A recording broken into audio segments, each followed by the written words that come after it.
Right. I spoke to Tesla's chair, Chair Denholm, who's been working on this, and this has been going on for months and months and months. And the goals are ambitious. And let me show you what she had to say about them. It's very important to us that we are true to our values, which is really being super ambitious. And this plan actually is emblematic of that. We've got 12 tranches in the plan. The first one, in terms of market cap, is actually doubling the size of the company today. And we have, the first in terms of the vehicle side is actually getting to 20 million vehicles that are produced and delivered.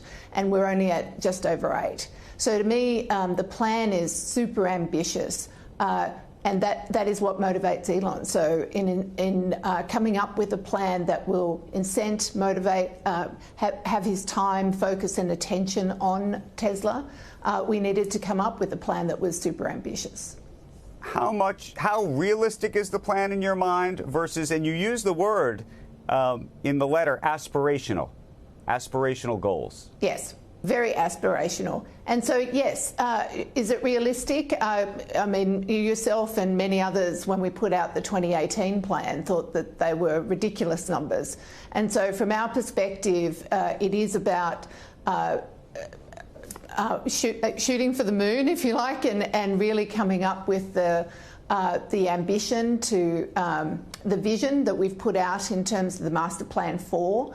And actually shooting for that and having the whole company focused on delivering against that plan.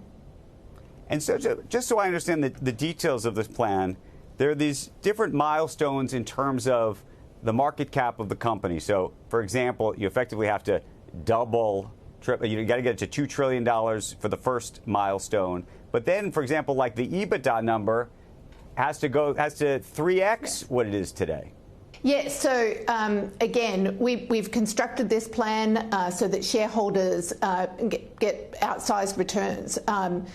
For us, it is all about shareholder value creation, and the plan reflects that. So in terms of the first tranche, as I said, it is doubling the market cap of the company. We're just over $1 trillion today. The first milestone is at $2 trillion.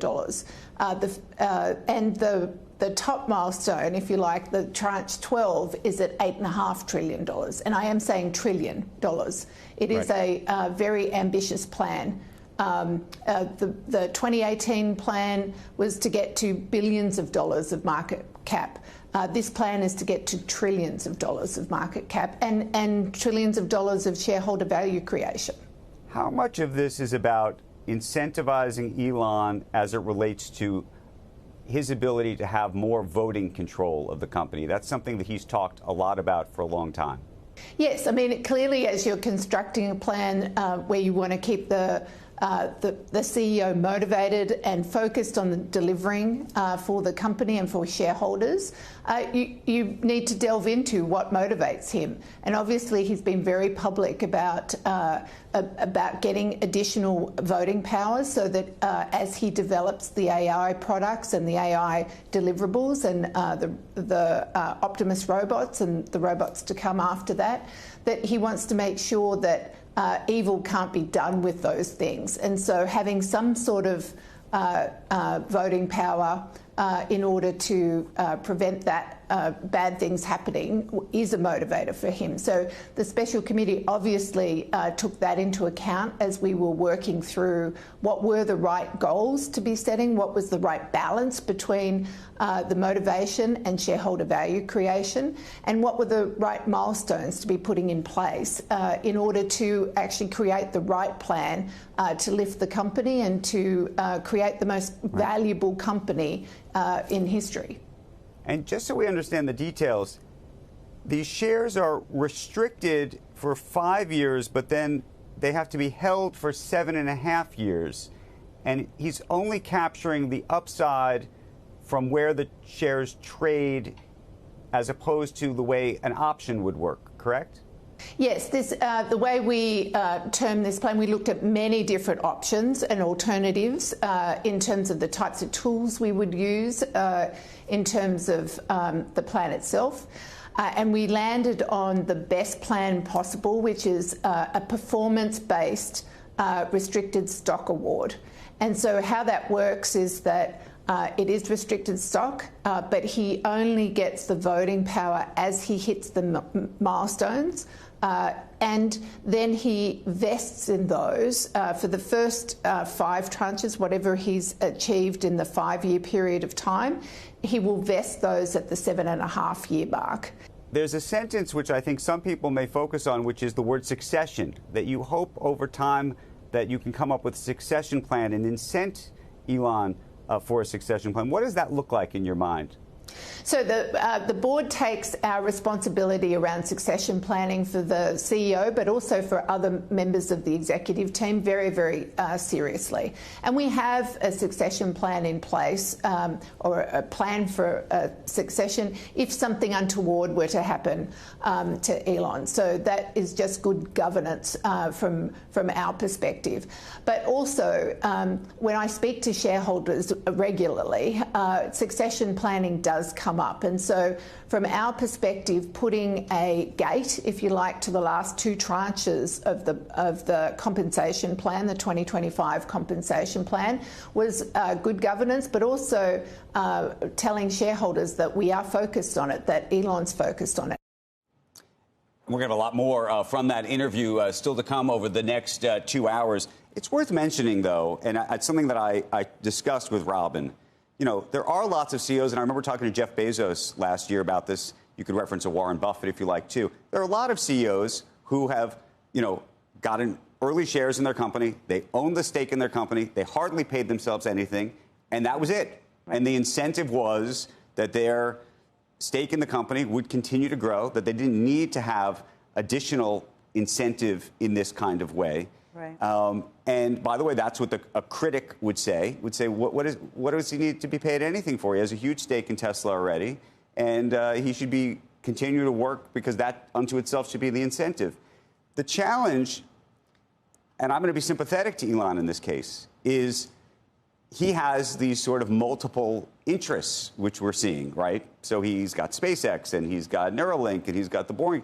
And so the board has sort of a different situation on its hands, which is, and I asked her directly, was there ever a moment at which they thought that he would leave? And I would tease you a little bit to stick with us throughout the broadcast, because I think you're going to want to hear her answer.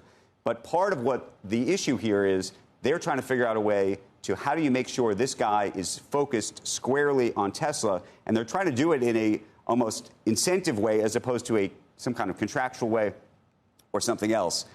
There's also one other piece. It feels contractual. You're not going to get paid these big payouts unless you stick around. This is, as we said, this is as pay for performance, in my mind, as it comes. Having said that, obviously, a judge didn't like the way this was set up back in 2018. The law in Delaware has since changed. Texas, obviously, I think would be more favorable towards this anyway. I'm not sympathetic to the judge in Delaware. So, I think shareholders have spoken pretty clearly that they want Elon around. They want him paid in this manner. And I think the Delaware court has done a disservice to those shareholders. However, what you just brought up is making me think about something, and I'm kind of thinking this through as you're saying it. I mean, what if Jeff Bezos had gone off and started Amazon Web Services as a separate company and not built that into Amazon? Well, what if, you think about what if Warren Buffett had taken every major acquisition he purchased and turned it into a separate company?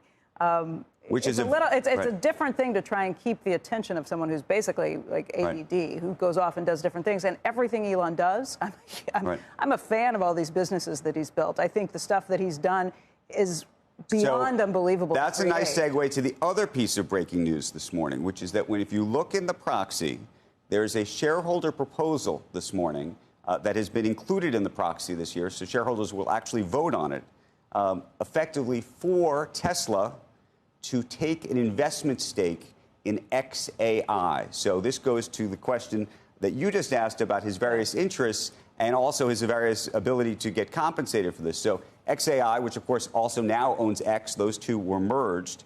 effectively, shareholders are going to be asked whether the board of Tesla should invest money in XAI. XAI, by the way, is now inside of, and Grok is being used, not just there, inside the cars. So Tesla is already using some of these services.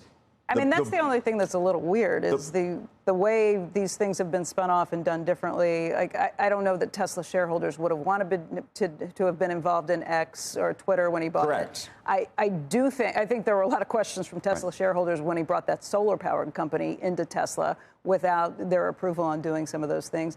But the biggest Tesla shareholders are saying they're there because of Elon Musk. He's the key man. And interestingly, a lot of them believe that this ecosystem he's created actually benefits them. And that's the interesting part. And I would recommend people read through this proxy because there's a whole sort of set of issues around this.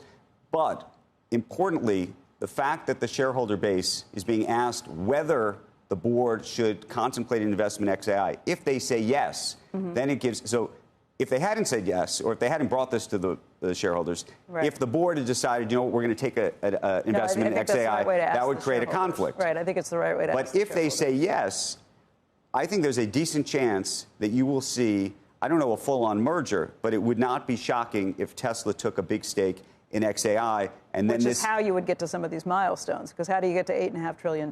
Potentially. That would also help. So we'll see. But a lot of news this morning. Well, wait a second. When you put it that way, it's kind of getting back to what he had originally said, that I would not want to be working on AI issues unless I had, let's say, a 25% stake or something in control in the company because of the concerns he would have about what could be done with that AI. Which, therefore, would then give him ostensibly the incentive to do all of this. So the numbers seem crazy, but if you talk about doing something like that, the numbers don't seem so crazy if you can blend them back in and put them back together. Look, reaching any of these milestones, I think, is going to be, I mean, these milestones make 2018 look like child's play. They do. And we thought that 2018, as Robin said, was crazy. These still seem somewhat crazy. But if you we'll see where it goes. If you're really a tech company and then an AI company, it seems less crazy to get to some of these valuations. However, it is shareholder friendly. Right. You know, he's not making money unless the shareholders make it, and then he still can't cash out for a long time. That's a lot to think about. Well, we're going to think a lot more about it, and we're going to bring you a lot more of that interview with the chair of Tesla, responsible for this new pay package that could be worth more than $1 trillion, and that's with the T.